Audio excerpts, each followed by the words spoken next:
Mbak Kiki, kuasa hukum sempat menyampaikan bahwa pekan depan, mungkin sekitar pekan ini akan ada nama tersangka yang muncul dari kasus ini. Sejauh mana Anda percaya bahwa proses hukum berjalan dan kemungkinan besar klien Anda yaitu Mbak Tupon dan keluarga bisa mendapatkan sertifikat mereka kembali? Ya, dukungan dari semua pihak ini cukup besar, terutama karena memang kasus ini sudah menjadi kasus publik ya Mbak, gitu. Jadi Polda juga serius untuk mau menangani kasus ini. Di minggu ini dari hari Senin kemarin sampai hari Senin sampai hari Rabu ini akan dilakukan pemeriksaan terlapor dan memang kalau kemudian bukti-bukti sudah dianggap cukup untuk bisa naik ke penyidikan, polisi akan menaikkan status dari penyelidikan ke penyidikan. Begitu. Kemarin disampaikan oleh Pak Tri ya, kebetulan beliau adalah Kasubdit yang memeriksa perkara ini pada saat olah TKP itu ada rencana dari kepolisian demikian gitu setelah mendapatkan keterangan dari para terlapor. Gitu. Baik, di sini ada anggota Ombudsman RI Pak Dadan. Pak Dadan, kalau mendengar tadi cerita dari Mbak Kiki, kemudian penjelasan dari Pak Doni gitu selaku BPN dari DIY Daerah Istimewa Yogyakarta, apa yang bisa Anda sampaikan? Dan BPN tentu juga ya mereka mungkin caranya sudah benar legal secara administratif gitu, tapi ternyata di balik itu ada cara-cara penipuan yang dilakukan. Ya. Saya kira kalau untuk kasus Mbah Tupon ini dari konstruksi yang dijelaskan kuasa hukum tadi ya dan Pak Doni juga, saya melihat memang ini unsur pidananya sangat kental ya. Tinggal bagaimana Polda ya dan penegak hukum bisa membuktikan ini. Tapi yang jadi problem sebetulnya tindak lanjut ya. Nanti kalau memang sudah terbukti kasus pidananya, tentu setelah kasus pidana mungkin ada tersangka dan terpidananya, tapi ada nanti proses keperdataannya nih, siapa yang betul-betul memang berhak untuk memiliki, yang sah menjadi pemilik tanah yang sah tersebut. menjadi. Nah ini kan agak beda antara pidana dengan perdata. Nah ini memang nanti harus ditindaklanjuti dan harus dikawal dua-duanya gitu ya.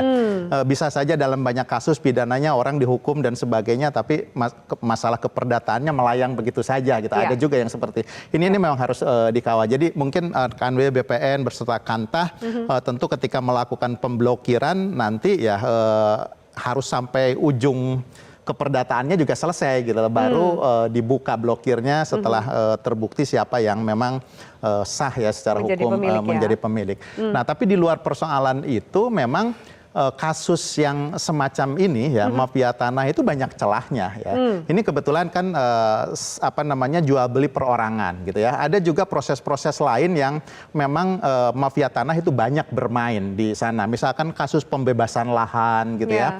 Kemudian juga kasus proyek pemerintah juga ya, ketika pengadaan itu ada mafianya juga ada gitu ya. Banyak sekali. Kemudian juga saya pernah nanganin kasus di Jawa Timur, itu program sertifikasi massal ya. Sertifikasi massal itu orang menyerahkan ke aparat gitu ya untuk mengurusi gitu ya. Kemudian juga entah berapa tahun gitu ya. Sama modusnya. Atau sudah ganti nama? Tidak selesai-selesai menurut pengakuan dari korban ya. Mereka tidak tahu udah selesai, padahal ternyata udah selesai gitu ya. Jadi sertifikasi massal itu belakangan juga sama ini, ada orang tiba-tiba dari bank nagih gitu ya ke ini Pak, ini kredit macet loh. Kapan saya pinjam uang ke bank gitu ya, pinjam uang ke bank segala macam. Oh ini agunannya ini sertifikat gitu loh. Dia kaget loh.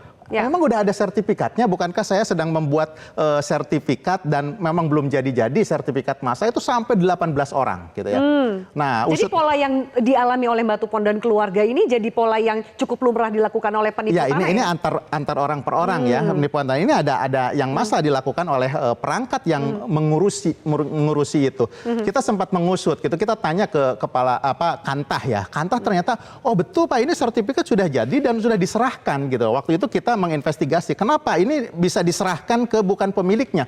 Ternyata itu ada surat kuasa gitu. Yang surat kuasanya itu ketika mengurus itu terbuka gitu. Jadi menyerahkan semua urusan ke orang itu gitu ya. Termasuk akhirnya mengambil. Nah, kita sempat diskusi dengan teman-teman ATR BPN gitu ya. Akhirnya karena pengalaman itu ke depan tidak boleh lagi seperti itu. Jadi harus yang menerima itu memang orang-orang yang betul diterima. Tapi saya juga punya catatan ini. Takutnya ini menjadi modus di beberapa tempat.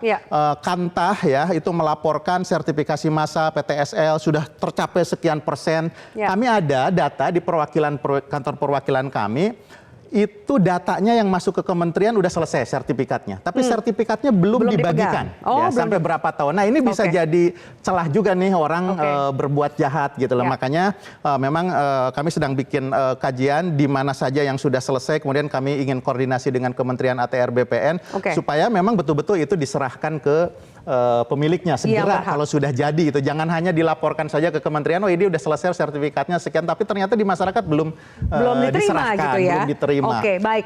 Jelajahi cara baru mendapatkan informasi. Download Metro TV Extend sekarang.